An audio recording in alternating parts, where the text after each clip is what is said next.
ఇన్స్టాలో పోయినట్టే నేను చూసినట్టే కానీ నువ్వు వీడియోస్ బంద్ చేసుకోవాలి అది అప్పుడు దాకా. వీడేంద్రా ఇంత మాట అన్నాడు. నువ్వు వాని మాటలు ఏం పట్టించుకోకన్నా. థమ్స్అప్ తెచ్చినాక తాగి చిల్లుగా. నా మీద పంచా పంచ్ అయినా కానీ ఏదైనా కానీ తాగి చిల్లుగా.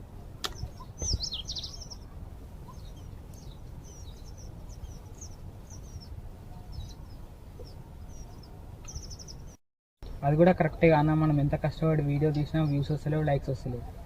ఇక నా వల్ల కూడా కాదు, నేను కూడా డ్రాప్ అయిపోతాను. అరే నువ్వు కూడా అట్లా అంటే ఎట్లా రా? సరే అన్న.